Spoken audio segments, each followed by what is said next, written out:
আসসালামু আলাইকুম ওয়া রাহমাতুল্লাহি ওয়া বারাকাতুহু। আমার সম্মানিত দর্শকবৃন্দ, খুবই গুরুত্বপূর্ণ একটি বিষয় নিয়ে আপনাদের সামনে উপস্থিত হয়েছি। আমি আজকে আপনাদের সামনে এমন চারজন ব্যক্তির কথা উল্লেখ করব যে চারজন ব্যক্তির মধ্যে চারটি নাফরমানি থাকার কারণে ওই চারজন ব্যক্তির জন্য নিশ্চিত জাহান্নাম ওয়াজিব, এতে কোনো সন্দেহ নেই।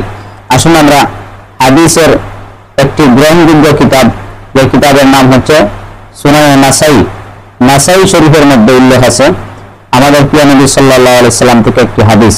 এতে আব্দুল্লাহ ইবনে আমর রাদিয়াল্লাহু তাআলা আনহু থেকে বর্ণিত হাদিস। আমাদের প্রিয় নবী সাল্লাল্লাহু আলাইহি সাল্লাম বলেন, লা ইয়াদখুলুল জান্নাতা আকুন ওয়ালা কাম্মারুন ওয়ালা মান্নানুন ওয়ালা মুদফিনু খামরিন।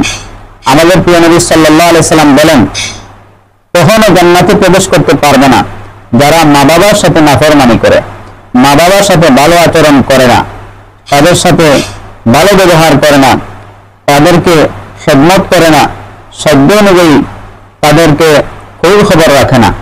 এই জন্যই আমাদের প্রিয় নবী সাল্লাল্লাহু আলাইহি সাল্লাম বলেছেন, মা বাবার পায়ের নিচে সন্তানের বেহেশত। এর অর্থ হচ্ছে মা বাবার খেদমত করা। যে সমস্ত সন্তানাদি মা বাবার খেদমত করবে না, মা বাবার সাথে ভালো আচরণ করবে না, নিশ্চিত তার জন্য জাহান্নাম ওয়াজিব। এরপরে আমাদের নবী সাল্লাল্লাহু আলাইহি সাল্লাম বলেছেন, ওয়ালা কাম্মারুন, যাদের জুয়া খেলার মধ্যে অভ্যাস আছে তারা কখনো জান্নাতে প্রবেশ করতে পারবে না। যারা মুসলমান হয়ে জুয়া খেলার মধ্যে লিপ্ত থাকে তাদের ভিতরে পরিপূর্ণ ঈমান নেই। এখন গর্হিত নাফরমানিতে লিপ্ত হওয়ার কারণে আল্লাহ পাক রব্বুল আলামিন কখনো তাকে জান্নাতে ঢুকাবেন না। এর অর্থ হচ্ছে দীর্ঘমেয়াদী শাস্তির সম্মুখীন করবেন। 3 নম্বরে আমাদের প্রিয় নবী সাল্লাল্লাহু আলাইহি সাল্লাম বলেন, ওয়ালা মান্নানুন, যারা উপকার করে খোটা দেয় তাদের জন্য আল্লাহ পাক রব্বুল আলামিন দীর্ঘমেয়াদী শাস্তির সম্মুখীন করবেন। তারা কখনো জান্নাতে প্রবেশ করতে পারবে না।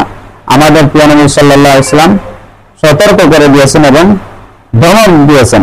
উপকার করে খোটা দেওয়ার মতো মন মানসিকতা যাদের ভিতরে আছে, আমরা মুসলমান হিসাবে এগুলো আমাদের অন্তর থেকে বের করে দেওয়ার দরকার। কারণ আমি আপনি যতই নামাজ পড়ি না কেন, আল্লাহর হুকুম মতো চলি না কেন, যদি কোনো মানুষের উপকার করে, তাই সে বিধর্মী হোক, উপকার করে যদি আমি খোটা দেই তাহলে তাকে লজ্জা দিলাম। আর উপকার করার অর্থ হলো আমি তাকে উপকার করে একটি বিনিময় লাভ করেছি, এই বিনিময়টা খোটা দেওয়ার মাধ্যমে শেষ করে ফেলেছি, যার কারণে আল্লাহ পাক রব্বুল আলামিন আমাকে দীর্ঘমেয়াদী শাস্তির সম্মুখীন করবেন। 4 নম্বরে আমাদের প্রিয় নবী সাল্লাল্লাহু আলাইহি ওয়াসাল্লাম বলেন, ওয়ালা মুদখিনু খামরিন, যারা মদ পান করে বা যারা মাদক সেবন করে, যারা নেশাগ্রস্ত ব্যক্তি মুসলমান হলে দীর্ঘমেয়াদী শাস্তির সম্মুখীন হবেন। আমাদের প্রিয় নবী সাল্লাল্লাহু আলাইহি ওয়াসাল্লামের এই সমস্ত দমক আমরা যদি স্মরণ করতে পারি এবং অন্তরে ধারণ করতে পারি তাহলে জাহান্নামের দীর্ঘমেয়াদী শাস্তি থেকে আমরা রেহাই পেতে পারবো। সুপ্রিয় দর্শকবৃন্দ, আর যদি আমরা এই সমস্ত দমক নবী করিম সাল্লাল্লাহু আলাইহি ওয়াসাল্লামের নির্দেশনা আমরা যদি মেনে না চলি তাহলে জাহান্নামের দীর্ঘমেয়াদী শাস্তির সম্মুখীন আমাদের হতে হবে। আল্লাহ পাক রব্বুল আলামিন যেন আমাদেরকে এই সমস্ত নাফরমানি থেকে বেঁচে থাকার তৌফিক দেন।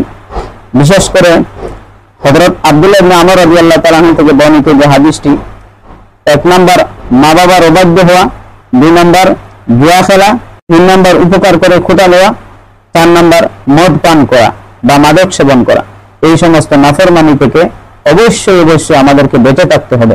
প্রিয় দর্শকবৃন্দ, ভিডিওটি যদি আপনাদের কাছে ভালো লাগে এবং আপনারা এই ভিডিওটি থেকে কিছুটা হলেও উপকার পেয়ে থাকেন তাহলে আপনারা লাইক, কমেন্ট, শেয়ার এবং ফলো না করে থাকলে ফলো করে সহযোগিতা করবেন, যাতে পরবর্তী ভিডিওটি আপলোড করার পরে আপনার মোবাইল স্ক্রিনে দ্রুত পৌঁছে যায় এবং আপনি আরো উপকৃত হতে পারেন।